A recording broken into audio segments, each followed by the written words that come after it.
Hello and welcome back to the Sanderlanche podcast. Today we are talking about Mistborn, the Hero of Ages, chapters 4, 5, 6, and 7. I am Joe, and with me as always is... Jamie. Dak. And Data. Yes, we're here, and we're talking about these chapters wherein Sazed is sad, and it's sad, and religion is terrible, and it's very sad. And then also... Vin and Ellen find some secret caves, and we find out that they've actually been hunting a lot of these caves since they found the first one in Luthadel, which is pretty cool. And Marsh's wants to die because Ruin's controlling him. It sucks. TenSoon's about to go to trial. He seems kind of excited about it, honestly. So hold on to something. The Sanderlanche is about to begin. As the towers of steel and stone crumble to dust, the foundations of our hope begin to rust. Choking fear, screaming sound, as a reaper comes to ground.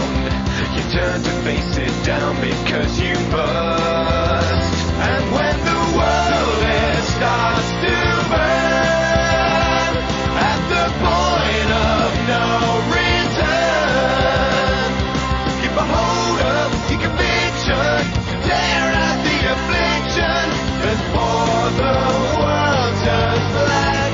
Stand up and take it back.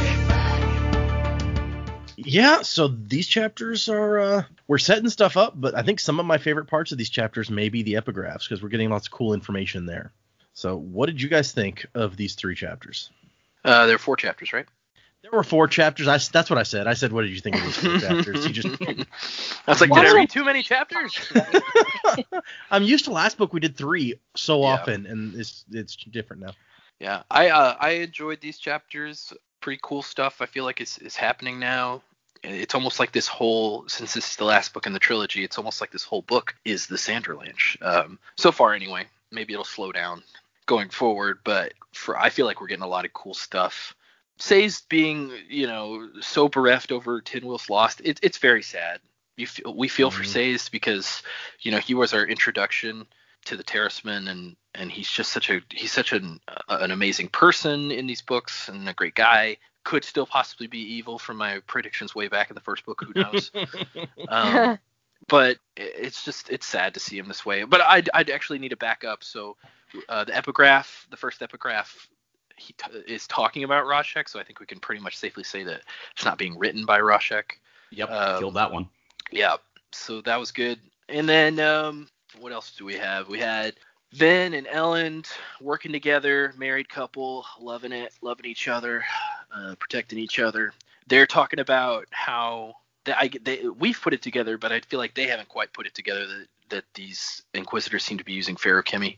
And then them finding the cave, I think that's kind of neat that there are multiple caves. I'm not sure if I agree that the plates are written by Rashek, but I don't have a theory as to who it could be other than him. So we'll move on from that. Anytime we get Marsh's perspective, it's just kind of creepy and sad because there's not much he can do, and obviously he doesn't want to be doing what he's doing, but can't help. TenSoon has some really interesting stuff going on, and I hope it's just like we're getting little nuggets about the Khandra each time, so I'm really excited to hear more of his part of the story. But yeah, I liked every chapter. Good. Yeah, I would agree with you. I thought these were really good, and I think the pace of starting this book has been really good. I guess we almost need to look at it like books 2 and 3 as one continuing story. So it would feel weird to sort of slow right down now and go back to a whole bunch of politics or anything like that, especially now that Ellen's got Mistborn powers and, just there's so much already going on here. So I'm enjoying the pace and that we haven't just been sitting in Luthadel some more. We are exploring other areas, which is really nice.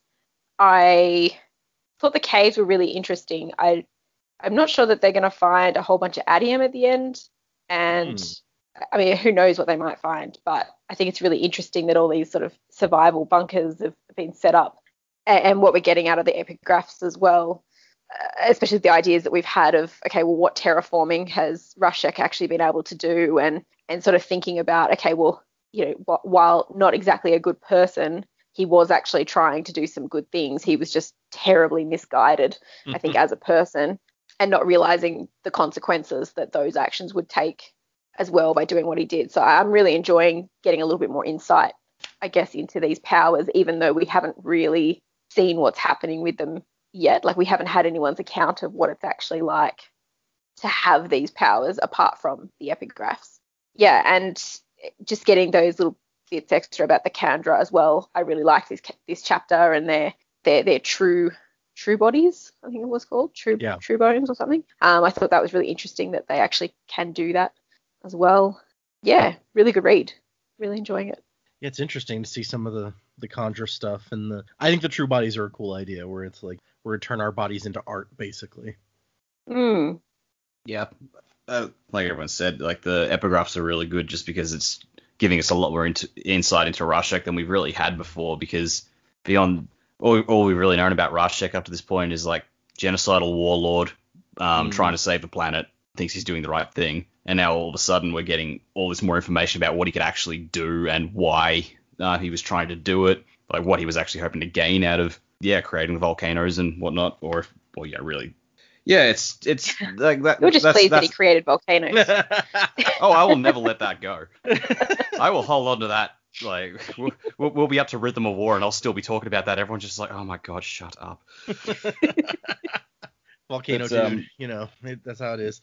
Yeah, but like it's good to catch up with some of the characters we haven't seen yet. Like, we see Sazed and Breeze here doing their thing, which is cool. Breeze seems like he's in a pretty good place, which I don't think I really liked him to start with, but I've gotten kind of fond of this twit, so like, I'm good to see that he's doing all right, especially after he basically got PTSD at the end of the last book. Right. I agree with Joe. The stuff with Marsh is really creepy and sad, but I am still fascinated whenever it comes up. I'm kind of glad that he showed up in a chapter, because I was just, when he showed up doing the prologue, I'm like, is that the only time we'll get insight into his head and we'll just see him periodically through other people's eyes throughout the book? And then this chapter confirmed, nope, we're going to see what he sees a lot more, which I'm glad for, because I think he's one of those characters who, throughout the first and second book, because he was so often just in the background, like we knew he was out there, we didn't know what he was doing. I felt like, I want to know more about this guy, and so now we're going to get that, which is cool. And yeah, the Kandra stuff is just fascinating. I've wanted for ages to see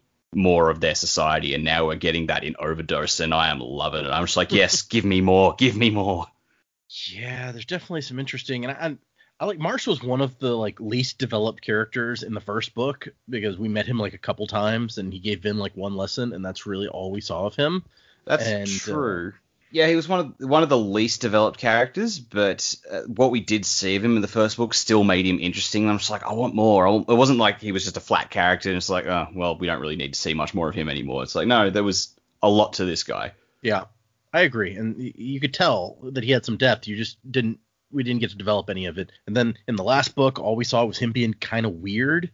And then, the very end with the fight. And so it is nice to finally, after 2 books, kind of get into his head a little bit, even though it's a very scary place to be at the moment. Okay, I guess let's get into these. The first epigraph, this person is, I guess, really theorizing. Well, they say they believe this is what happened. Like, this is what they believe happened, because the last epigraph was talking about how, or the one before that, I remember, was like, I have all this power, I could move a planet, but I wouldn't know where to put it. Like, I don't have that knowledge. And that's what this one is saying. It's like, I think that's what Rashek did. He wanted to move the planet closer to the sun, to burn away the mists, to, save people from the deepness, but he pushed it too far and made it too hot for people. And so he realized, well, crap, I don't know how to move a planet around right, so I got to stop doing that. We'll fix this too hot situation another way, and that's where the ash mounts come in, and they spew so much ash that they make the world cooler. And actually, little sort of fun fact, which may have been implied when I talked about it earlier, but the final empire, the landmass that is the final empire, is like at the North Pole of this planet. So it's one of the coolest places, even before, the ash mounts. So given how close it is to the sun, most of the surface of the planet is probably uninhabitable. I have wondered that, because like they say, he rules over the planet, and I look at that map and like, that doesn't seem that big. How big is this place? And so if the rest of the planet is uninhabitable, that would go a long way to explaining. It's just swathes of basically the Australian outback where a lot of people can't live. And I don't know how. I honestly have no idea how much of it is land. I've often thought about it like at the equator of this planet, is it ocean, and it's just like boiling ocean. You couldn't even sail through there. I don't know. Oh, that would be cool. It's actually slightly more complicated than I'm making it out to be, but yeah, it's the North Pole, basically. Yeah. Well, all the compasses point towards Lutherdil, don't they? Yes, So, yeah, it's north. That makes sense. So then we cut to Sazed is now the chief ambassador of the new empire, and he's reading about one of his religions. And we find out in this chapter that, and I might just jump to that part to explain it as we go through, but we find out in this chapter that he doesn't wear his metal mines anymore, but before he took them off, he went through all the religions and wrote them all down so that he would have them in this big folder, and he's been going through the religions one at a time. Can I just add to that? Yep. Knowing what he knows about how paper can be manipulated, why would he do that? That's an interesting point, actually. I hadn't thought of that. I mean, it may be that he doesn't think Ruin would care about the religions he's writing down, but I don't know. It's a good point. It's possible, but he's considering like the Terrace religion being completely wiped out as well. Like, who's to say that Ruin didn't do that? Yeah, but they're saying that. But they said that he can change metal mines too, so it really doesn't matter if it's in his metal mine or on paper. Oh, that's a good point. Yeah. You have a point. Even if he pulled everything out of his metal mine and like wrote it into metal, it would be too late because it could have been changed. Yeah. And I feel like this quest for Sazed isn't going to lead him to a good place. What he's looking for is not in that. Right. It's not in his folder. Yeah. And he's so excited to keep looking through it. And he's like, I'm 2/3 of the way through. Surely I'm going to find it soon. It's just like, I don't feel like it's going to end up being what he wants. So. No. You don't think he's going to find truth in one of these religions? I think he's trying to find something that is gone, and he is keeping himself busy to distract himself. Yeah, and it does seem like kind of just a distraction. So he's going through these religions trying to find one that doesn't contradict itself and that it has truth that he can believe in. And it hasn't worked yet. Joe said he's 2/3 of the way through, and so far, nothing. I'm sure by the time he gets to the end, it'll be fine, right? There'll be a really good one in there somewhere. And the one that he's thinking about now is the Kanzi religion. And when he gets to the end, he's just like, notes logically inconsistent, obviously untrue. And Breeze is like, hey, what are you doing? And Say's like, nothing. And Breeze is like, oh, you're always looking at these papers. What's the deal with that? And Say's like, I don't really want to talk about it. And Breeze is like, okay then. And so apparently they are in Lekal City, where Jastes Lekal's uncle is in charge, we find out. And if you remember from the last book, Jastes shows up with his army of Kolos because he said that, he took charge and he tried to do what Ellen and them had all planned and trust his allies and stuff, and that they slaughtered his whole family, even the babies. And so either his uncle is the one that did that, or maybe like his uncle came back and took it over from whoever killed the rest of the family. I don't know. I just thought it was weird that his uncle is the one who is in charge here. I did wonder about that. That was kind of a vital part of Jastes' motivations. Yeah. And I just sort of pictured, maybe the uncle like survived and they tossed him in like, the pit full of dead bodies and he was actually still alive and he just crawled his way out and like came back Punisher style. The Punisher King. That would be pretty bad. That guy wouldn't surrender to Ellen Venture though. Yeah, true. But they have come as ambassadors to basically get King Lekal to agree to be subservient to Emperor Ellen Venture.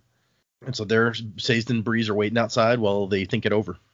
One interesting note is that apparently the Terrace people are still determined to kind of rule themselves. Like we saw in the last book, the guy was like, hey, you think, Emperor or King Venture would take us in? Maybe we were too proud to like declare ourselves free.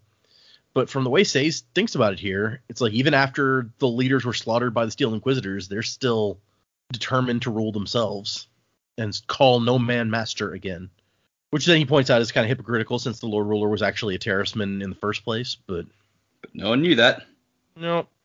And of course, Breeze is griping. He's like, man, it's taken them long enough. You'd think that they would have figured out whether or not they were going to sign by now. Of course, Breeze is just like, come on, let's get this over with. I've got to get back to my fridge. Well, he's got a cup in his hand, so, he's not totally out of... I know, but like Breeze with wine... I don't know, there was one episode of The Simpsons where Barney was talking like round at Homer's place, and he just goes, Homer, I'm a little worried about the beer situation. After we finish this case, and the next case, and the next case, there's only one case left. Yeah. That's Breeze and his wine. Yeah, no, I see that. Oh, gosh. Barney. He's okay. He's okay for now, at least. Maybe, I don't know, we'll have to see about this wine. I assume traveling, it's hard to get all the wine that you want. Yeah, probably. It's got to be like Allrian brings like all of the like horses packed with all her clothes, and Breeze has like 2 or 3 just carrying wine. He's got those dogs that carry like those tiny kegs around their necks. He's just got like a small army of them. And so at one point, Sazed calls Breeze out when he's acting, all he's like, oh, I'm just so calculating stuff. And Sazed is like, I know you're a good guy, and then you try to hide it, but we all know that like the truth about you. And Breeze is like offended. He's like, it's not at all polite to point out that a crusty old pessimist's dark inner secret. I like this interaction with Sazed and Breeze. Breeze doesn't have clubs around anymore to buddy with and call him on his shit, but even all depressed, Sazed is taking up that a little bit. It's like, God forbid he can talk to Ham. We don't know where Ham is, actually. I don't think we've seen him yet. No, we haven't. Last the book, last one from the crowd. He was guarding Ellen last book, like he was his bodyguard or captain of the guard or something, so he may still be doing that. Who knows? Of course, Ellen doesn't need it as much now. Well, he didn't show up for the fight, so... That's true. No, but he did say he'd left his camp. Like, they didn't just come straight from Luthadel. Point. So Ham could be with, presumably, a whole bunch of other soldiers. And so Sazed and Breeze debate the morality of coming and basically forcing this guy to become subservient to Ellen.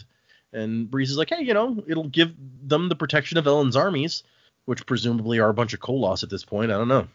And Sazed is like, well, we did bully him. And Breeze is like, well, yeah, but his nephew also sent an army of Koloss to destroy Luthadel. So really, he's lucky that we're not doing more than that.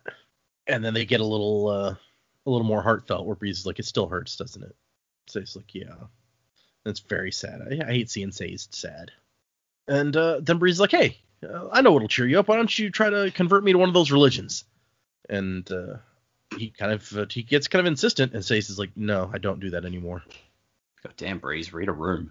You're supposed to be good at that. Breeze is trying to help him cheer up a little bit and tap into something that he's passionate about, but to find out that his passion for that is also gone. Like, it's like, no, he's actually in a really dark place right now. But I feel like if Breeze is meant to be good at picking up on people's emotions and whatnot, and for Sazed to immediately just go, no, I'm not doing that, I feel like that should be an immediate red flag. For Breeze just go, oh, something ain't quite right in Sazed Town. But he says he stopped wearing his metal mines almost a year ago, so his identity as a keeper is kind of gone without his metal mines. That was like his whole purpose for being, really. So it's even sadder than... I mean, for him, it's the loss of Tindwyl, but it's the loss of his culture as well. Like, as far as he's concerned, he's the last, and there won't be any more because of the breeding programs. It's like, well, this is it. There's no point finding anything new. I might try and look for answers in here. That's probably as good as we're going to get at this point. There's no point continuing with this. Yeah, it says in the last year, none of the traveling keepers had showed up as refugees to Ellen's domain, so there's every chance that he may be the last one. And you got to figure that after they took the synod, the Inquisitors might be hunting down those other keepers. Absolutely. Juicy powers. Yep. Delicious blood powers. Now remember, Fry, when you kill an enemy, eat his heart to gain his courage. His tasty, tasty courage. I was going to eat that mummy. Breeze kind of pushes like the religion thing, and finally Sazed is like, look, if there was a god, do you think that he would have let all these things happen? I can't teach religions anymore. Not if they can't answer my questions. Never again. And Breeze's like, oh, geez. Okay. Touched a nerve. But he's like, I don't believe you. You're not meant to be an atheist, Sazed. I have a feeling you'll be no good at it. Doesn't suit you at all. And we also find out that Sazed is the one who kind of pulled Breeze through what happened after the siege at Luthadel. He's like, without you, I would still be like trapped inside my own head, basically. So maybe that explains this friendship that seems to have developed a little bit here. Don't do it, Sazed. Everybody Breeze is friends with dies. Ham is still around. Orion is still around. Yeah. Kelsier died. Clubs died. I mean, you can say that about any of them, though. That's kind of true, yeah.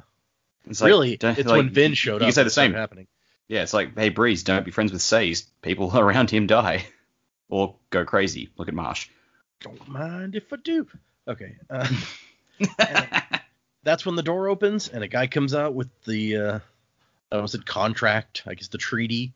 And it says King Lacal had signed at the bottom, and his signature was very small and cramped in the large space allotted for it, he knew he was beaten. That's So you can't just sign with an X. Mission accomplished. You can't all sign with an X. So that's what Sazed and Breeze are up to. I'm glad that we stopped by to see them. It's been a little bit. It just gives us context of what else is happening out in the world. Yeah, Ellen's empire is expanding, and Sazed is the chief ambassador. Good for him, I guess. Keep busy. You gotta keep busy. That's important. So we get the next epigraph where it says, each time Rashek tried to fix things, he made them worse. He had to change the plants to make them be able to survive in the new harsh environment, but those plants were less nutritious, and also the falling ash made men sick, so he had to change people also so that they could survive. Yeah, we've never really talked about that, but I mean, I guess that's a really good point. Like, all throughout this book series, ash is falling constantly. Like, that makes normal people sick, but we never really talked about the fact that these people are just fine. Yeah, I guess you just assume that since it's a normal part of their life that they deal with it in some way, that maybe they'd evolve to handle it if that's how things are here. But apparently it was a little more active involvement than that.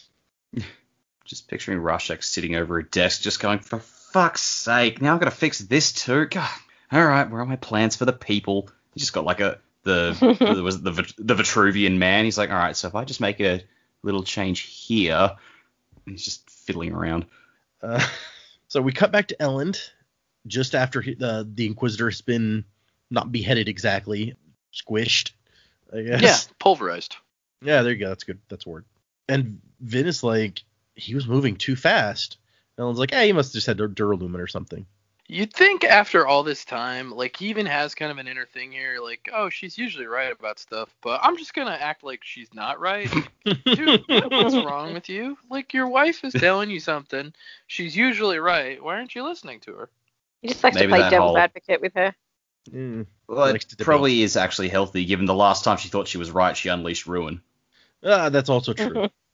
Let's just bring her down a peg, shall we? It's not her fault. She was trying her best. I know. Oh, I'm not saying she did the like best she could with the information she had. Yeah. Yeah. And I think Ellen probably would have done the same thing in her position. It's just more the fact that it's like, at the end of the day, she's not always right. Like, she does need to occasionally think about, like, or at least just have, like, the discussion rather than just instantly assume. Yeah. Well, and I mean, she comes back. She's like, no, that wasn't Duralumin. It was too fast for that. And that's when he's thinking, like, I don't know, was it really that fast? But Vin does have a habit of being right, just like Joe says. And then maybe they would have had a discussion about it, but Vin goes over and starts messing with the corpse, and he's like, hey, respect the dead. And she's like, excuse me? No, I don't respect these things. Also, just on that topic, it's like, remember Ellen's character in the first book was like, he would just have like philosophical discussions with people all the time anyway. So he's probably just used to someone says something and he would just go, oh, but maybe. Yeah, I feel like that's his personality, really. Especially, I mean, he's got to be more kingly now with most people, sure of himself, and he can't be like this debating sort of person. But with Vin, he can kind of be more himself, I think. Yeah. And so they start looking over the Inquisitor, and it has 10 spikes. And here's where we start getting into specifics about what they're made of, which we've just been talking about last episode. 2 through the eyes and 1 through the shoulders, all steel. Then 6 in the ribs, 2 steel, 4 bronze, and now this one, a pewter one. And he was trying to stab Ellen with a steel one. So there definitely seems to be different spikes for different things here. Mm-hmm. And this is where Ellen's like, maybe they don't like use allomancy at all. Maybe they have some third power. What's it called? Hemalurgy? Hemalurgy. And then Vin's like, yeah, maybe. Anyway, we're going to have to cut open his stomach to see if he has any adium. He's like, oh man, stomach duty again. And apparently none of the ones they fought have had adium that they've been able to find, but they always burn electrum, just in case. Yeah, I mean, probably a good habit to get into. Yeah, definitely. And this is where she's like, we're missing something here, Ellen. Like, we're like children playing a game we've watched our parents play, but not really knowing any of the rules. And also our opponent created the game in the first place. It's kind of true. Like, they have no idea what Ruin is doing. They don't even know what it's called or that it's doing anything at this point. Like, Ellen's like, maybe it just wanted to go free, and that's all it wanted.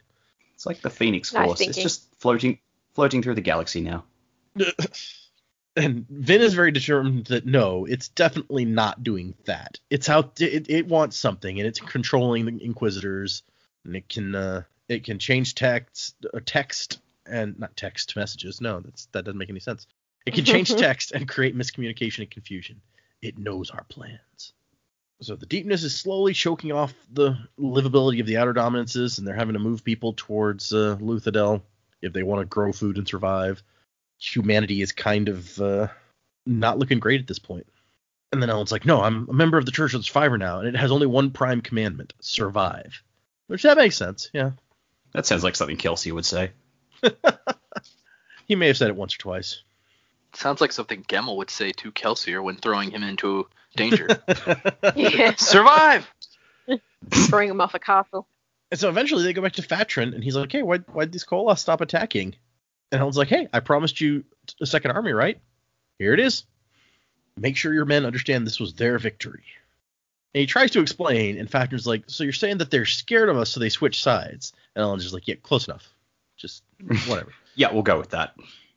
And now Ellen, there's something in the city that Ellen is here to claim. And Fatrin's like, okay, I'll come.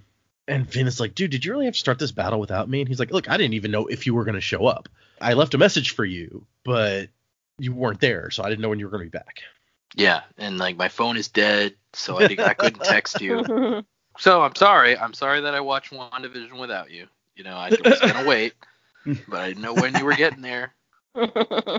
Oh, that I gotta tell you, that was tempting today, but my wife would murder me if I did that, so I've not seen the third episode yet. Anyway, I guess Vin was off, like, delivering orders to Luthadel, using her, I guess she could probably move faster than anybody with her horseshoe trick, so she's like the super high-speed messenger. And so they go to the Steel Ministry building that's in town. He's like, I don't know why you want this place, like all the obligators are gone. And basically, make a long story short, there's another cache, a secret cave, just like the one in Luthadel hidden here, with lots of food stored away in it. Canned food, basic supplies, medicine, cloth, water. And Ellen's like, okay, get some soldiers down here to start taking this stuff out. And this is when Thatcher's like, wait a second, no, this is ours. This place belongs to my people. And Ellen's like, excuse me, my people. The city is now mine, as are its contents. And he's like, you came to rob us just like those bandits that try to take the city. And he's like, no, I came to conquer you. There's a difference. Which, yeah, okay. Well, that, and it's like, dude, if I had showed up, you'd all be dead from Koloths. So, right? Really, like, what do you want me to do? You want me to just help you and get nothing in return? Well, he takes... I'm an emperor. We don't believe in altruism. He'd like to believe in altruism. It's just not possible right now. Yep. Yeah, well, you know, I give you the money, you give me the donut. End of transaction. We don't need to paper into this. Mitch Hedberg. He's a funny guy. But no, he tries to be more tactful. And he's like, look, what would happen if I just left all this stuff for you, left you alone? What happens when the secret of this giant supply of food gets out and thousands of refugees from all around start showing up here? Or a bunch of bandits when they hear about this. Yeah. On top of everything else, what he doesn't say is like, and you wouldn't even known it was here if not for me. Like, you guys would have been sitting on all this food not knowing it even existed. What he really doesn't say is that when Fatrin leaves here in a minute, him and Vin talk about they're going to have to move these people. There's not enough sunlight here for the plants to grow for the next harvest. So no one is staying here. They're going to be abandoning their town. Fatrin would not be happy about that either, but you got to take baby steps to get this guy on board. He's like, I'm not going to lie to you, dude. I'm going to take the stuff in this cavern, whether or not you fight me over it. But I also intend to give you the protection of my armies and the stability of my food supply. And Fatrin's just like, okay, no, you're right. I'll get the men. At least Ellen had the courtesy to do this not in the view of all his men, so it's like they don't see him just tearing this guy a new one. Right.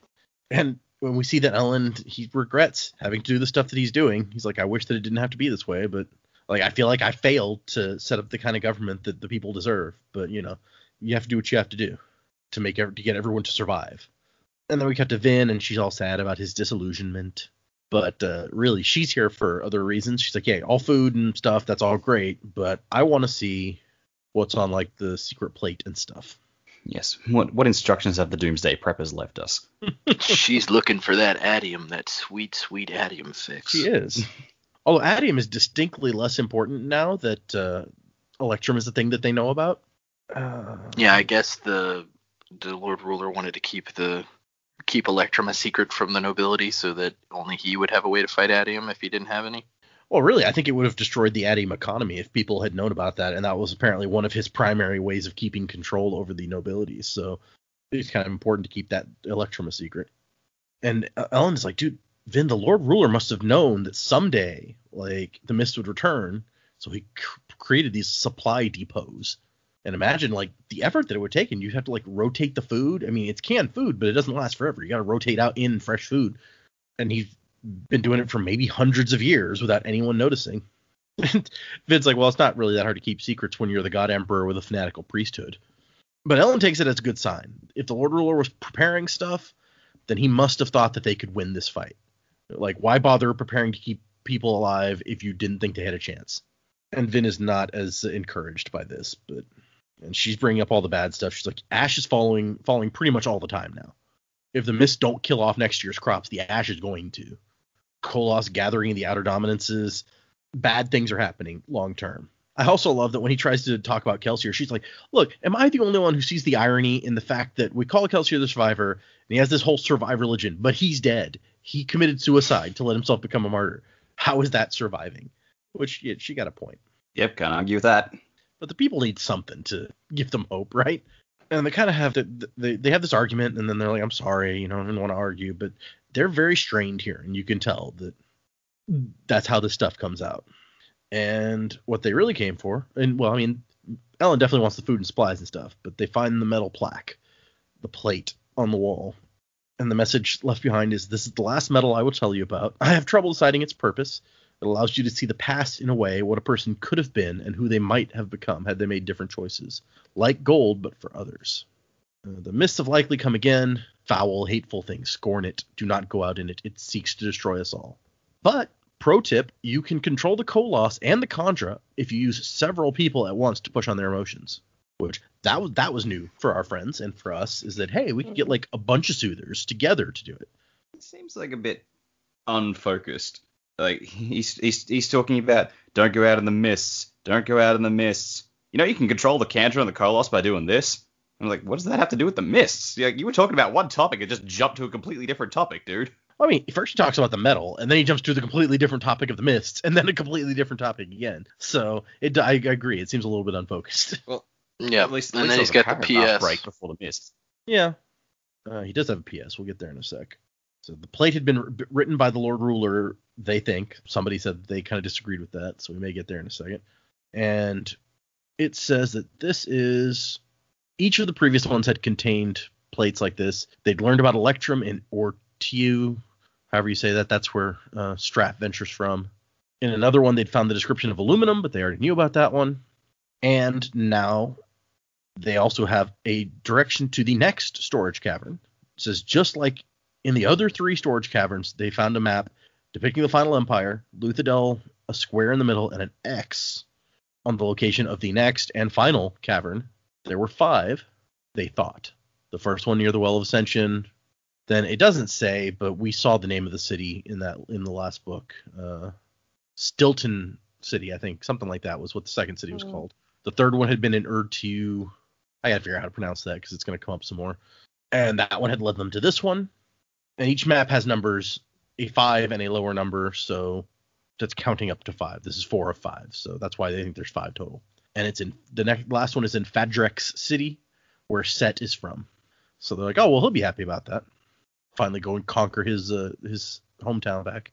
And Vin or Elend, I'm not sure that it's clear who, thinks that the last one must finally be where the Lord Ruler's adium stash is hidden, because they still haven't found it in all this time. Which would be pretty ironic. Like, Set's like, I'm coming to Luthadel to get the adium. It's like, oh, hey, it's adium was where you live, bro. Yep. So, yeah. I mean, if it is there, that's ironic. It's a big-ass treasure hunt to get to that adium. But, yeah, he's going to be pissed off if he finds that out. You mean I was the richest guy in the whole empire all along? Damn It's it. like the only way he would be more pissed is if you make Orianne is the one who tells him. Don't you understand, said? Your real treasure was your family. Fuck that! I should have had Adium. I could have hired so many Mistborn. And Ellen's like, don't get too excited. We don't know if the Adium is in the final cavern. And Vin's like, it has to be. Where else is it going to be? And he's like, I don't know. If I could answer that, we would have found it already. Okay? Which is a little snarky, I think, but... A good line, though. Yeah, no, it's good. Yeah.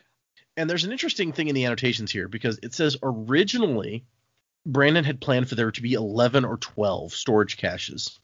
The one in this town was still going to be the second to last. We would have just come into this book with them already having found like the 10 in between or whatever. But it made each one, and especially now they're going to go and, have to have this big fight for the last one to reconquer the city or whatever. It made each one seem less important when there were that many of them. So he cut it down to only like 5 so that you get more of a sense that each one actually is really important and you understand why they're working so hard to get it, whether or not there's Adium there. Yeah, because like if you got 11 caches all full of food, and it's like, shit, you've got a lot of food. Yeah. And Ellen points out, he's like, even if we find the Adium, I don't know what good it's going to do us at this point. Like, do we need more money? And Vin's like, no, we can use it to fight. And he's like, you're going to fight the Mists with Adium? Like, how's that going to work? But she makes a good point that you could fight the Koloss with Adium. That would be helpful. And she's like, Adium is part of all this. It's only valuable because of Allomancy. But Allomancy didn't exist until after the Ascension. So there's got to be some connection, some relevance here. Which I think is maybe kind of a stretch, but this might just be, her gut again. And Ellen is Joe because he's like, I don't like all these unanswered questions. Like, what's up with the Adium? Why did that nugget of metal make me Mistborn? Why was it at the Well of Ascension in the first place, and who put it there? These are all good questions. Also, why was it just hanging out on the floor? Like, you think you got a nugget that gives people superpowers, you wouldn't leave it on the floor. It was hidden in a pile of, like, broken pottery or something, right? And it was, like, in a piece of pottery itself, so maybe... It's just that Rashek, man. He loses his wallet, he loses his keys, he loses his ball of superpower granting metal. That guy. When you're 1,000 years old, it's easy to forget about some of this stuff. But they debate a little bit, and Ellen's like, well, regardless, it'll be worth the effort to take Fatrex, if only for the supplies that they have, and to know what other message the Lord Ruler might have left behind. Which, it's not going to be another medal, because he just told them this is the last medal I'm going to tell you about. But, and this is where it comes up. It's like, hey, did you tell all these people that you're going to have to move them to Luthadel? And he's like, no, they're not going to like that. They're becoming independent. Like, I hoped that they would, but... The worst possible time. Yeah. It's like they can't survive here, so... And we need all the farmers we can use back in Luthadel to grow more food for everyone. And this is where she finds the PS scratched into the metal by the presumably Lord Ruler.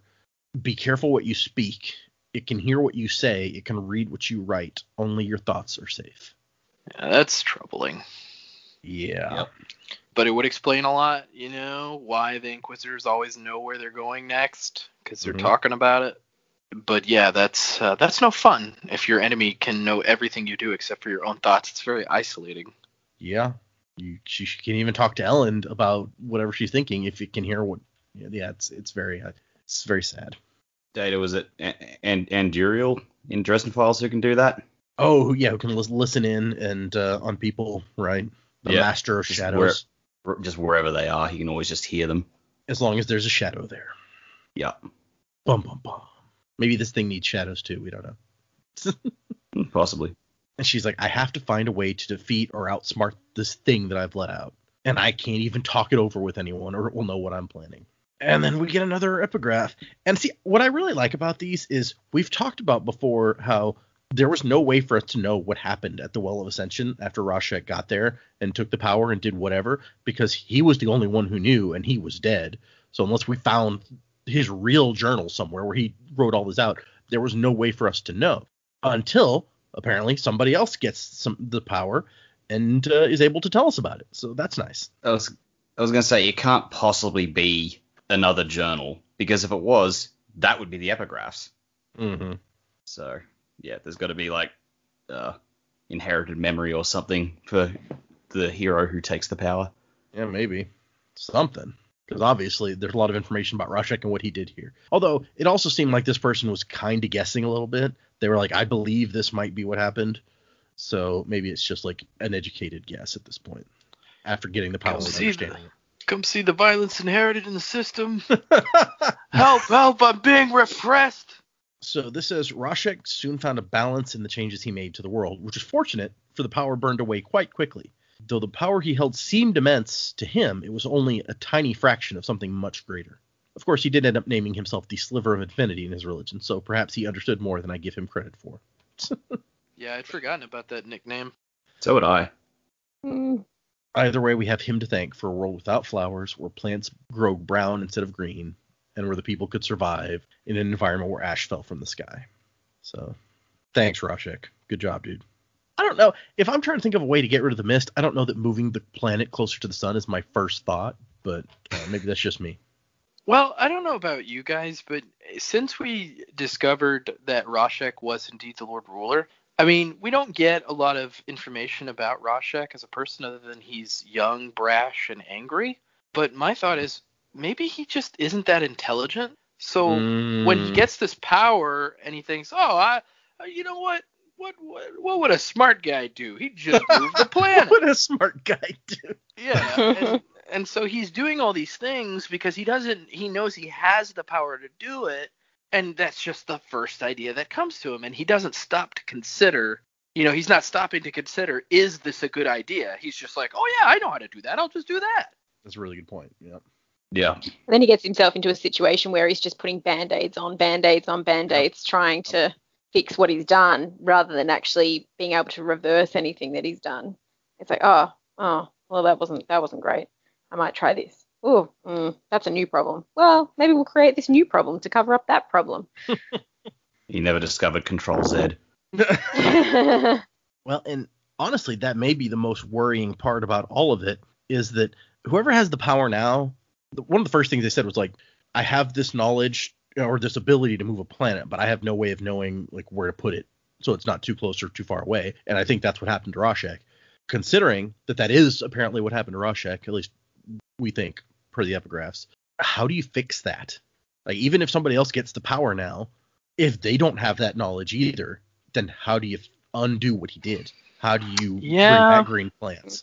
And I mean, we haven't gotten to this epigraph yet, but it sounds like maybe it's not fixable. Yeah. Okay. Well, let's hit this since it's the really short chapter. I told you guys like the shortest chapter that we're gonna read, but we're back in Marsh's head, and he says lucidity often comes upon him suddenly when Ruin wasn't watching too closely, like waking from a nightmare. Oh, poor Marsh. What a way to live, huh? That's yeah. Just awful. It's no wonder he wants to kill himself. Yeah, it's no good. It's no good. And if he tries to struggle in the least amount, Ruin immediately takes control over him again. It says sometimes he manages to quiver a finger or halt a step, but that's the best he can do. And then he thinks, you know what I need to do? I need to go crazy, and then I wouldn't have to deal with this. Yeah, that's how TenSoon felt. It makes me think of Name of the Wind, I think, where it talks about the doors that the mind goes through to escape things. Oh, yeah, yep. Yeah, that's what these people need, is some alar. And so he's with a bunch of other Inquisitors, just walking around, swishing their robes, but they don't talk, because they're all being controlled by Ruin, so there's nothing to talk about. And he talks about how they all have the normal spikes, but you can also tell that they have some new spikes. Marsh himself has a bunch of new spikes. They were a beautiful thing. He didn't understand why, but they excited him. The Lord Ruler had held back some abilities to make Inquisitors more dependent upon him, but now they could take them. And then he thinks, what a beautiful world, as he watches the ash fall. I just thought that was sad, because that was his end, the end of his moment of being lucid. Because all of a sudden he was like, oh no, this is really pretty again. And it's like, oh no, Marsh, we've lost you again. Oh, this poor dude. So yeah, just a quick Marsh chapter so that we can keep up with him. It says in the annotations that he wanted to use more of Marsh, and there were a bunch of complaints from alpha readers because everyone loves Marsh apparently. And they didn't like in book 2. He says this is from book 2, that he wanted to use more Marsh but couldn't, and there were complaints from alpha readers because Marsh was one of their favorite characters, and they didn't like how he disappeared throughout most of the book, which we had the same discussions here, right? So not surprising. Well, I think for us it was less that he was one of our favorite characters. I mean, I like the guy. I wouldn't rate him like as one of the top characters, but we've said multiple times that bit with him and Sazed at the start of the book was one of the most interesting bits of the book, and we just wanted more of that. Mm-hmm. And then to just withhold that was what set us off. Well, it's funny because when we got to the end, you realize that whole bit with him and Sazed, like, it reads completely differently knowing what you know about it later. It's a total ruse. It's like, yeah, Sazed, I need your help. Oh, hey, I'm going to walk away now, and you be by yourself and find this thing. But Brandon says the problem that he runs into and ran into in that book was you can't show too much of what Marsh is doing because that reveals what Ruin is planning and trying to do. And he says that later on in some of the Marsh chapters, we'll get more information. But at this point, he felt like, it's a little early in the book to reveal too much. So that's why we get this short chapter to be like, hey, here's Marsh. He's still doing stuff, but I'm not gonna give you too much info yet. I mean, just from what we've read, it seems like Ruin's trying to create like a legion of Ruin, just like inhabiting as many bodies as possible. That's not what you want. No. And our last epigraph for this week.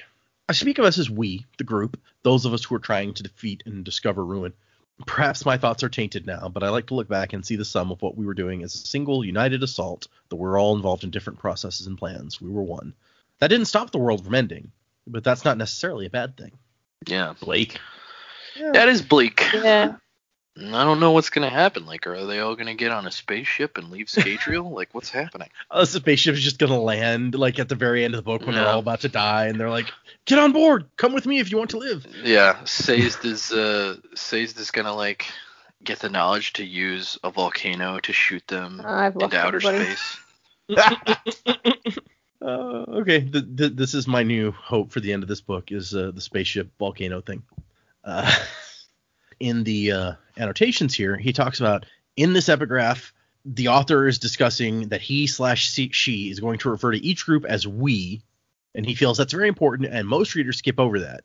But what he's trying to do with this, what Brandon is trying to do with this, is saying you're not going to be able to guess who the epigraph writer is by looking at which part of the book they discuss, and they're like, yeah, we did this, because the epigraph writer is going to be referring to all of the good guys as we, basically, because assuming we haven't already figured it out, Brandon. Assuming you haven't already figured it out. I think we might have, Brandon. You thought you were so smart. Your brain was so big. And then we'll get to the end of the book, and he'll be laughing. It's like, wow, you never expected that the Hero of Ages was Orianne. Oh no! Slam the book that down would be unexpected. Yeah.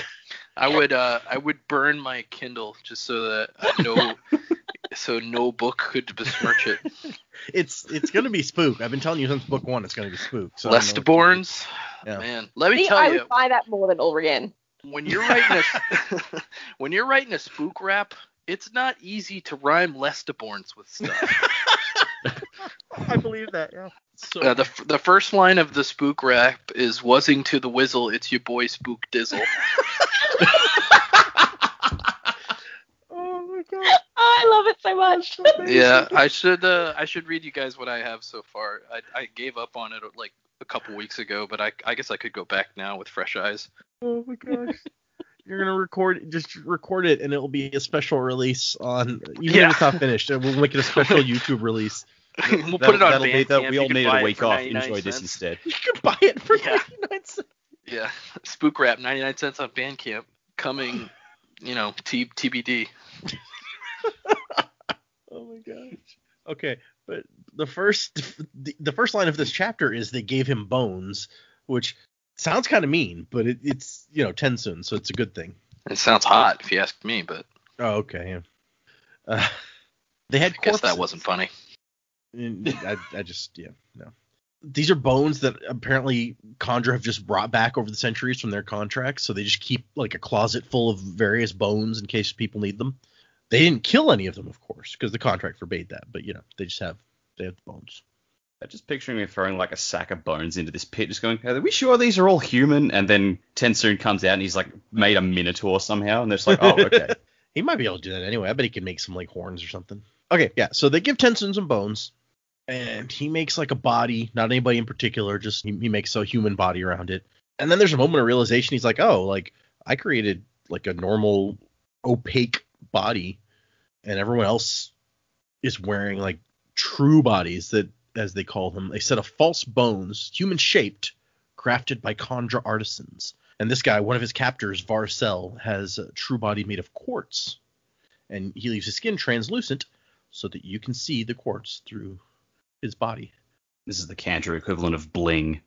Yeah, kinda. I'm trying to get like a visual on this because it's like apparently all the facial features are still there, like they still have noses and mouths, but you can see through the skin to the bones. Yep. So it's like you can see the skeleton, the colorful skeleton, but then you can also see, that's a weird thing, right? Because normally when you see, like, even if somebody showed you a photograph of like a person where you could like an artist rendering of a person where you could see through the skin into the bones, you're not normally able to see the facial features on top. So it's kind of a weird thing to think about visually. Yeah.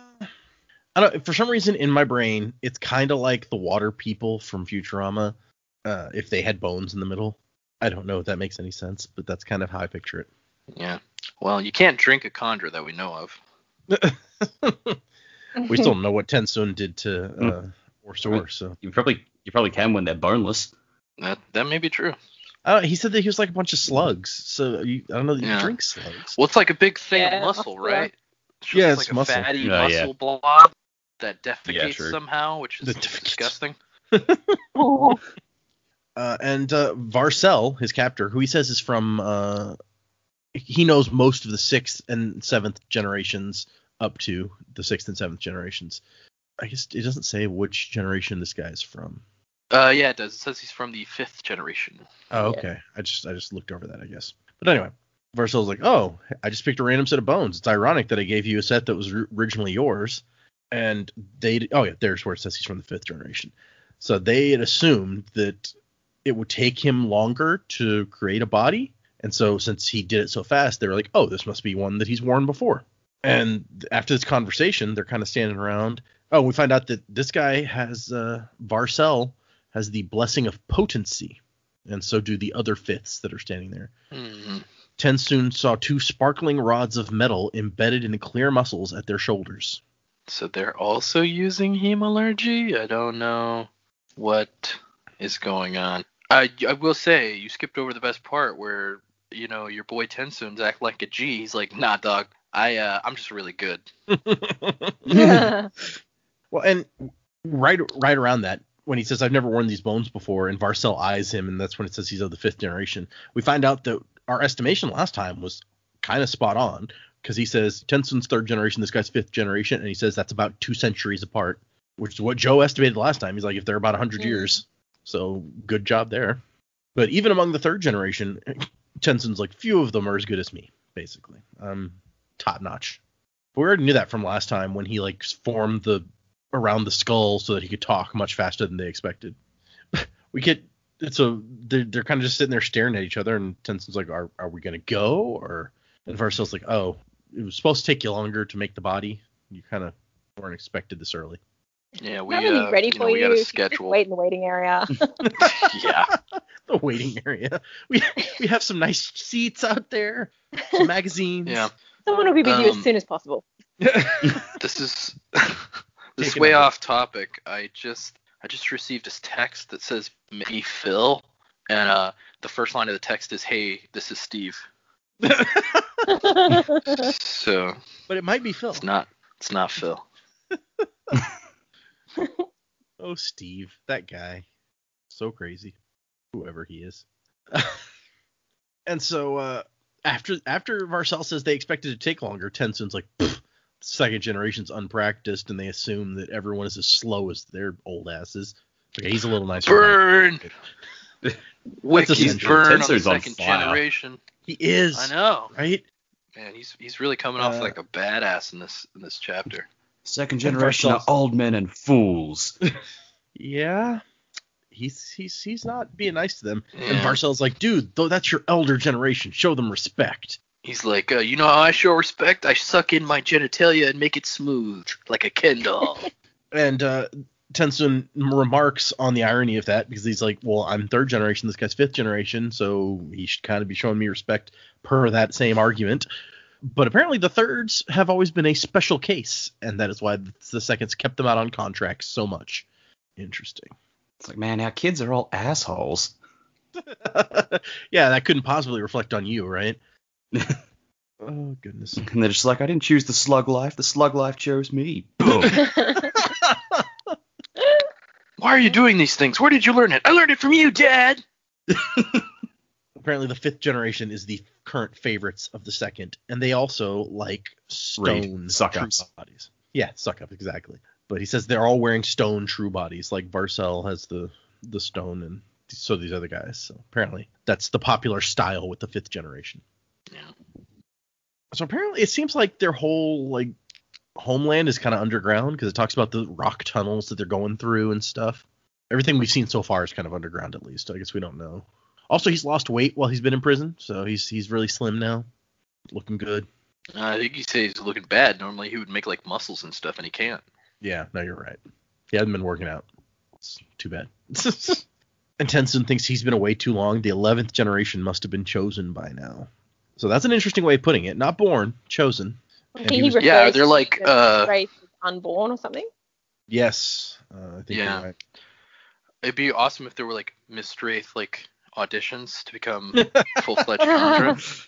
It's like they have a show every 100 years where they pick out the next generation of Kandra. It's like a competition.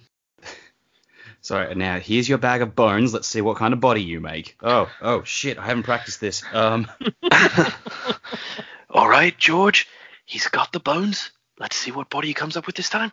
Oh no! Oh damn it! Yep, that's his. That's a turd. It's not even a body.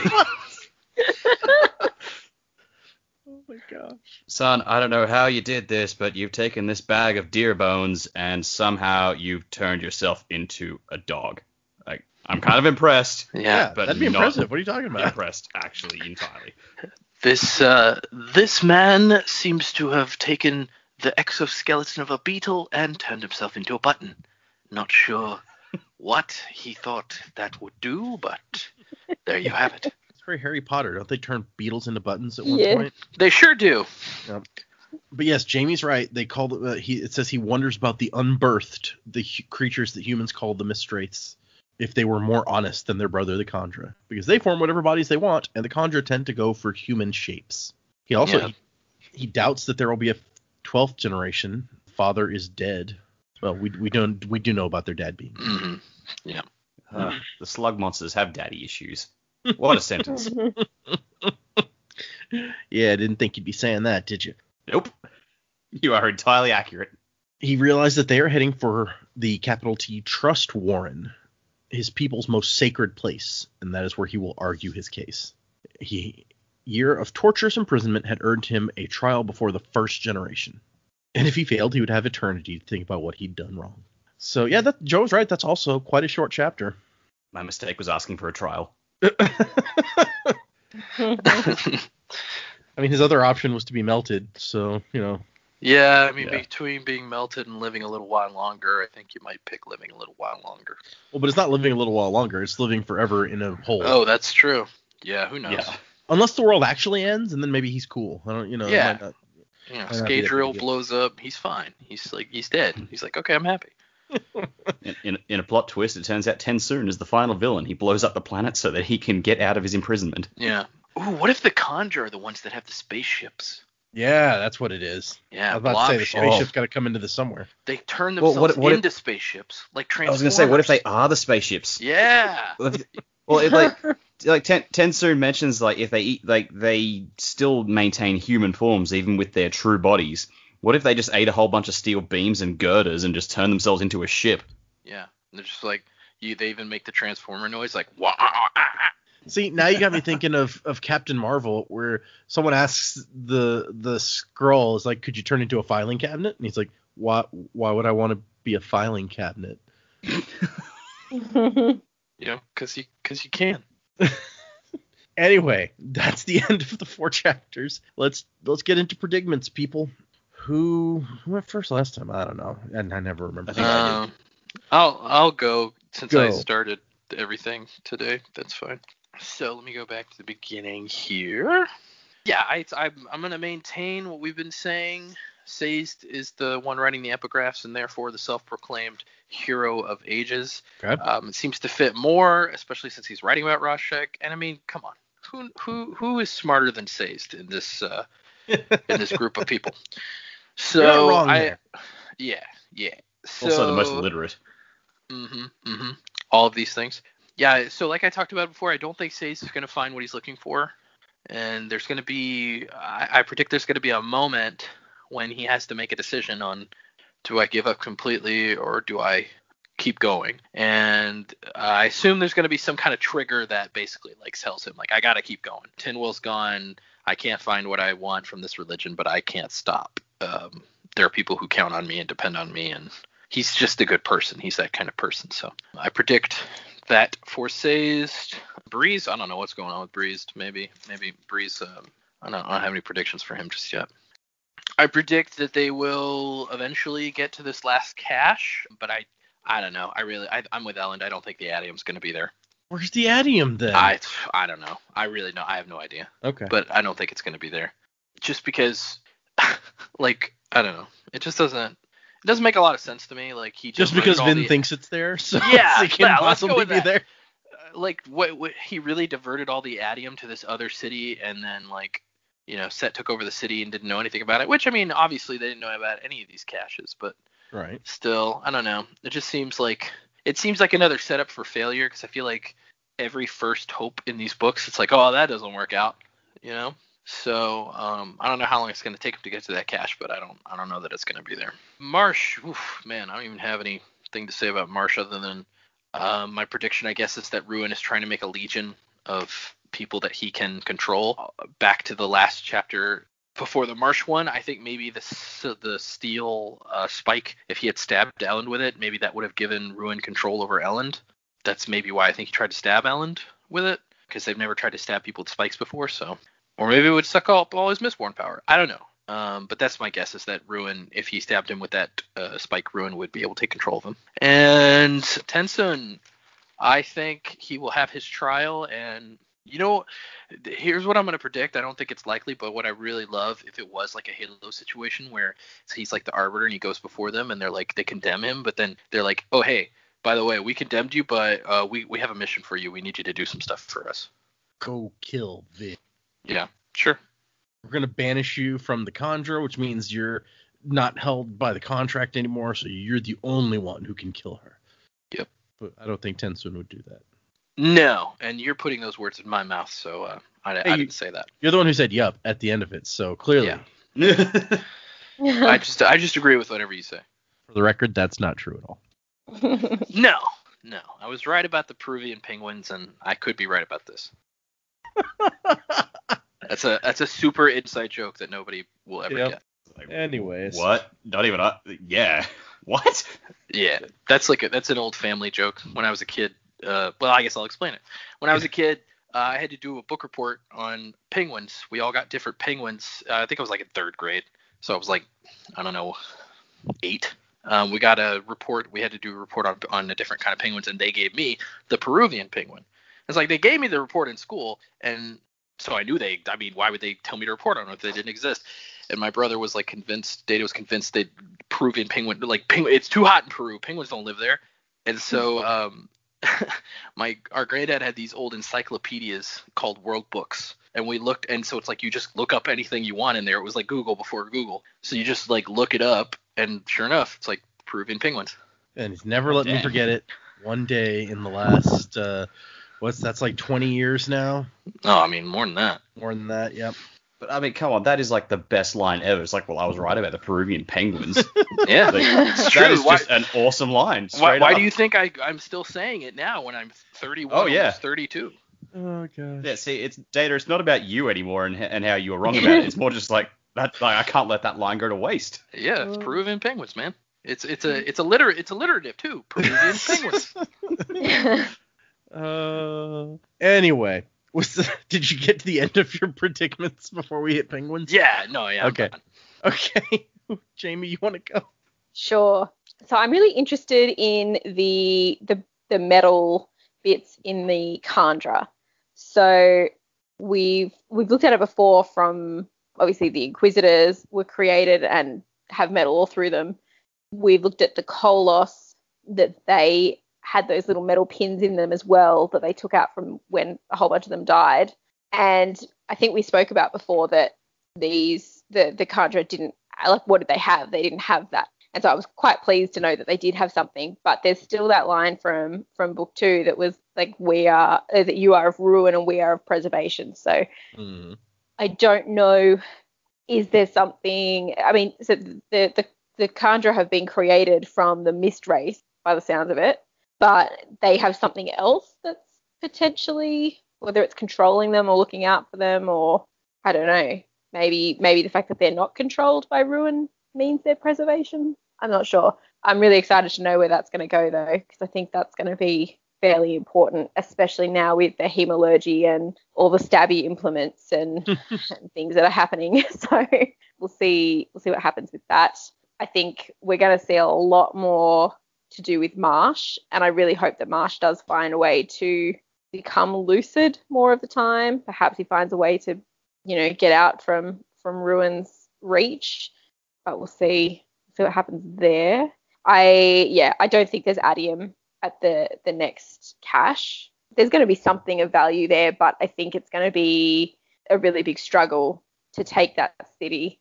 Set's going to be really excited to take it, because that's what he's wanted for a while, to take it back. But I think this is going to gearing us up for a fairly large battle, I think, for this one. So yeah, that'll be interesting, especially now they've already spoken of it. So Ruin, I guess, knows about it already. We're probably going to move fairly quickly on that, because you think that Ruin would probably want to take it earlier rather than later. Yeah, they talked out loud about what the city was. You're right. Yeah, so that's I don't think we're going to have to wait too long to figure that out, and especially given the speed and the momentum of the book so far. And we're 7 chapters in, but we're already moving. We're not just sitting around formulating plans and things like that. I think we'll get moving there fairly quickly. So interested to see where that goes. But yeah, that's probably all I've got. Okay, that makes sense. And now you got me scared. It's like, oh crap, we just found out that he can hear everything you say, and they said where they were going. So yeah, there's no chance that he couldn't get there before them if he wanted. Oh yeah. Or it, I guess. Yeah, exactly. So they're not going to have time on their side to figure it all out. Yeah, I don't know. Maybe TenSoon will join up with them again and have this way of being able to read minds or something, a different way of communicating, and we'll be able to talk, communicate without words, and all of a sudden it'll be like, this is great. Maybe Ruin can't read preservation, and that metal, inserted into potentially humans could give them the power to communicate non-verbally with each other, and that might be the edge they need to formulate their plans or something. I don't know. Just I like that. That's some outside of the box thinking. Yeah. Okay. And really, we sign language. Maybe it says that he can see stuff that's written, so maybe he could see what I don't know. But I thought about it, if you had a code or something, you'd have to communicate the code to other people. So even like if you were going to learn sign language, then presumably it could learn to read sign language as well. Or if you were to say, okay, now we're going to call Ruin a daisy, then like eventually you're going to have to tell someone that's how you're going to communicate about it, and it's going to know. So their hands are tied. Like they literally cannot communicate any of these ideas to each other. You kind of just have to look intensely and be like, okay, trust me, follow me and trust me. Does it say you can see them or just they can hear them? Because if they find a silent way of communicating without writing things down, like sign language, maybe that'll work. Okay, let's see. Presumably they can see writing though. Yeah. It says, be careful what you speak. It can hear what you say. It can read what you write. Only your thoughts are safe. So it says it can read what you write. It doesn't necessarily say it can see what you write. I don't know how it could read it if it couldn't see it. But, right. It's like the archive in the Dresden Files. It's like as soon as you write something down, it's aware of that there is recorded language somewhere. I like random note. I like that Jamie's thought was to use daisy for ruin when daisies are not a thing that they have because they have no flowers in this world. Pepperoni? Nah, they don't have that either. Canned beef.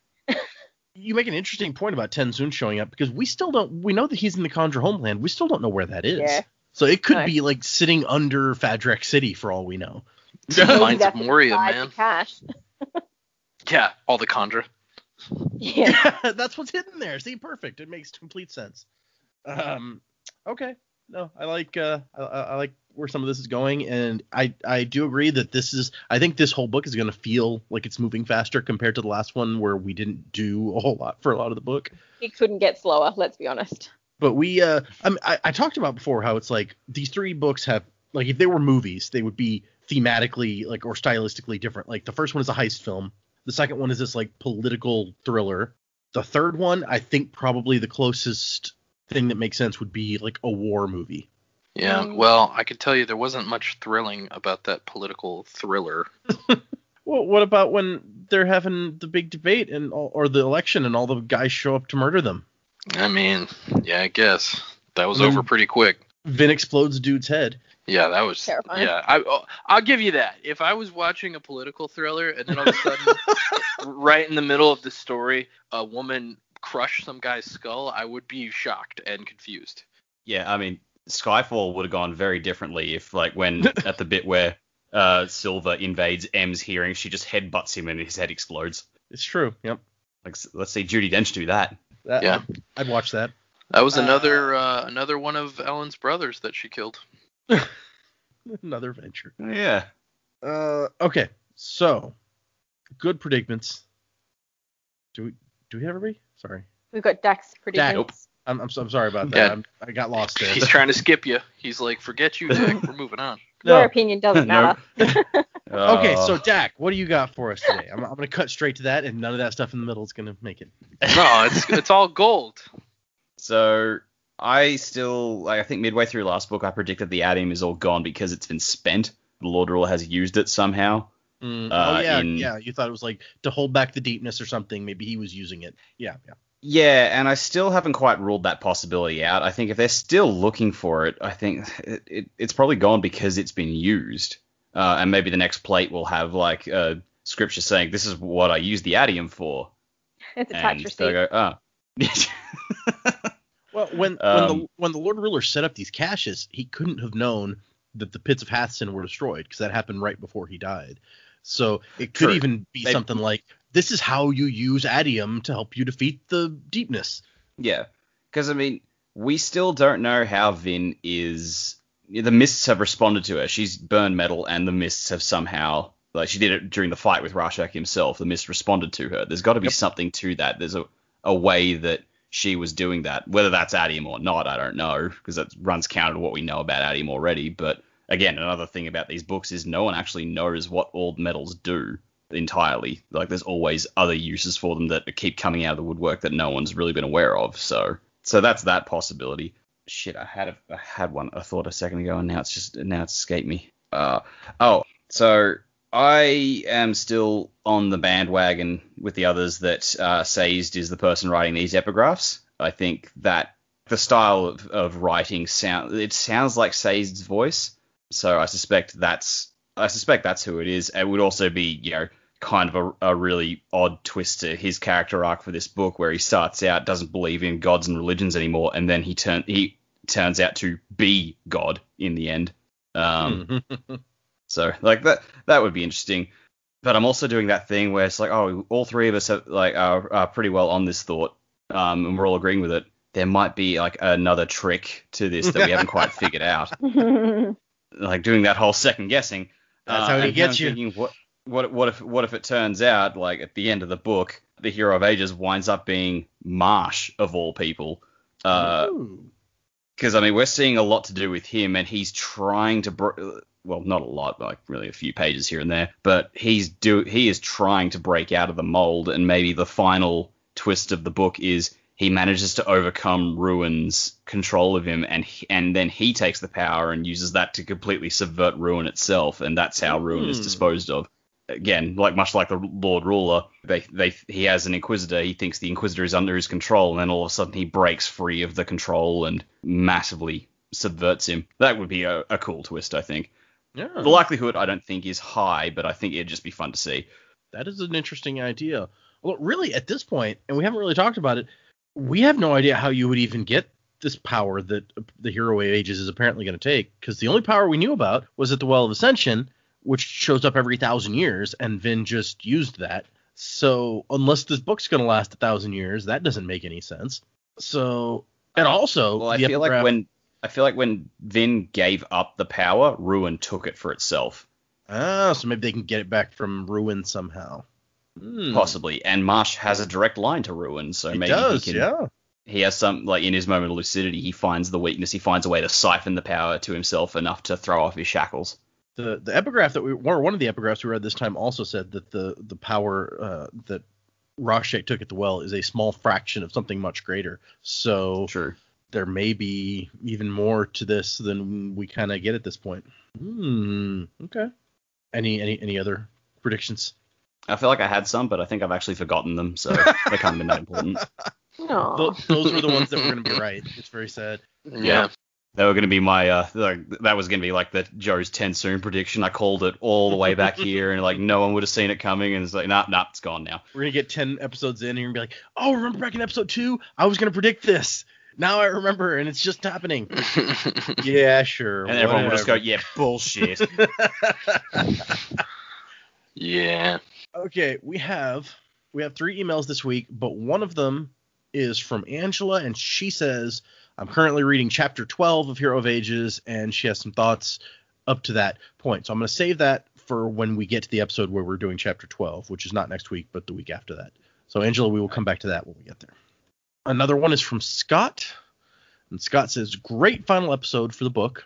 I really enjoyed listening to the different opinions on the end of the book, even if I don't agree with Joe. And that's okay, by the way, he says. Oh, yeah. The whole book, I was begging for someone to pick up on the whole anything not set in metal cannot be trusted thing. I feel like you kind of emphasized it when it came up and tried to nudge the gang towards remembering it. I was surprised that Prophet Joe didn't pick it up, given his Adium-like future sight of this book. So now I'm Prophet Joe. Oh, my God. People in the Discord have been talking about, Joe is just so good at making these predictions that he's going to predict the whole book when we start Hero of Ages, because they haven't heard the first episode yet. So. Oh, well, I can. They're like, what's he going to pick up on this time? I'm going to disappoint you. I could probably tell you definitively. I disappoint everyone I know on a daily basis. That's you will be no different. Oh my gosh. I mean, I'm half joking. He's like, I only disappoint half the people I know. It's fine. I can't wait to get into the third book with you guys and reliving through all the twists and turns. I do feel like you will all be happy with the book answering most of the questions you have at the moment, though I think it will also bring up more questions that may or may not be answered on our further adventures through the Cosmere. Keep up the great work. I look forward to the episodes every week, Scott. And then he says, P.S. Data, have you read Rhythm of War yet? It's probably my favorite Stormlight book yet, and I can't wait to get to it on the podcast. I have. I could not possibly have waited to read Rhythm of War. So what a jerk. It's really good. Making us wait. I think Oathbringer may still be my favorite Stormlight book, but it was quite good. I can't wait till the podcast gets to it. Yeah, see you in 5 years, dude. Yeah, seriously, it's going to be a little bit. Bye. But it'll be an exciting trip. That's the important part. So thank you, Scott, for your awesome email. Appreciate you listening. I'm sorry, my comment was kind of snarky and mean. I didn't mean it that way. I was trying to make a stupid joke. Dak, don't apologize to the listeners. Dak is also slightly bitter that he has to wait. So Joe and Dak are like, damn it, why do we have to wait so long? You guys don't want to read the 4th Stormlight book right now. You haven't even read the first 3 Stormlight books. Well, I could be reading them right now. That's my point. We have to get through those first. Yeah. Well, and before that, we have to get through Warbreaker, and before that, we have to get through Lantern. It's a whole thing. Oh, well, it sounds like this is going to be super great and not frustrating at all. Well, and technically, it's kind of interesting because, and I probably haven't talked about it at all, but the Stormlight series is supposed to be 10 books. And he's dividing it up into, unlike how Mistborn was going to be 3 different trilogies, Stormlight is going to be a set of 5 books, and then like a break in time, like 10, 15 years, he said probably, and then another set of 5 books. Not 10, 15 years in real life, 10, 15 years in book time. And so it's like two sets of 5 books. But anyway, The second era of Mistborn takes place after the first 5 Stormlight books, which we didn't chronology. We didn't know until just recently when he said that, but that is not where we're going to be reading them in our read through. So that'll be interesting. Although partly because I didn't want to wait that long to get to these other Mistborn books, and they're shorter than these, but I also think it'll be helpful to know some of the stuff in Mistborn when we get into Stormlight. But anyway, so random fun fact is that we're definitely not reading these in chronological order, and that will continue. Well, do you want to talk about the numbers again? That might be just as boring as what you just said. Anyway, so our other just email kidding. Is from Retro Rocket, and he says, "Hey everybody, it does make me a little sad that Joe has not enjoyed the endings of these books, which I love, but he makes good points that are understandable, and mentioned that neither of the endings really feels like a satisfying ending, which makes sense. And I don't know that I agree with it about the first book, but so on and so forth. He says he's surprised that people found Vin's control of the Koloss to be kind of like a Deus Ex, but not her drawing upon the mists in the first book, because he thought that it seemed like kind of the other way around, which I think I probably felt that way at the first time too, that it was the other way around. So I was equally kind of like, oh, that's interesting that you see this is that, but not the other. I guess because at that point, like we don't know what that mists thing was. Right. And even when reading it, I didn't feel like that definitively gave her the edge, even though it does say like she used it to pull the stuff out of him. Right. Like the Koloss, we can wrap our heads around, like she's using Allomancy to take control over them, which turns the tide of the war immediately. But I don't know, the mist thing is just so unknown still that I maybe with hindsight I will think that, but right now I just I don't know.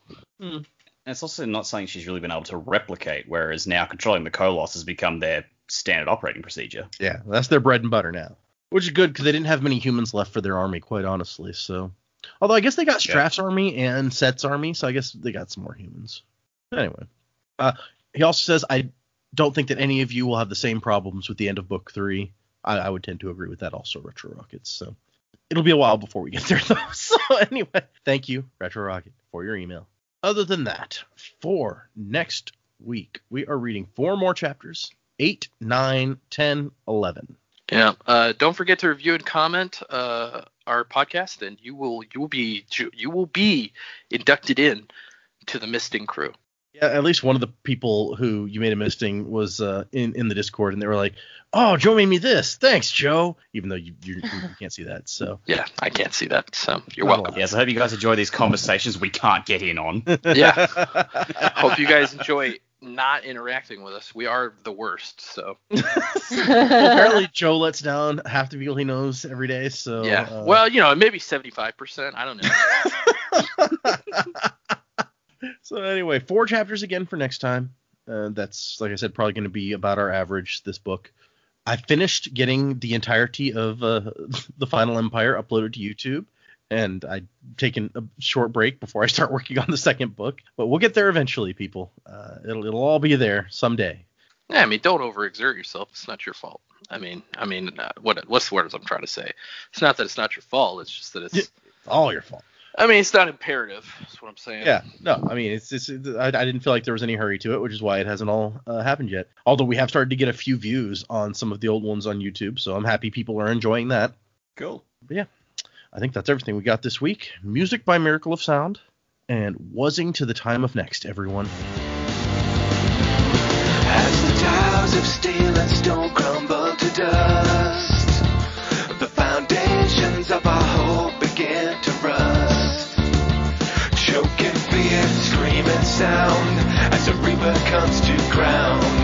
You turn to face it down because you must.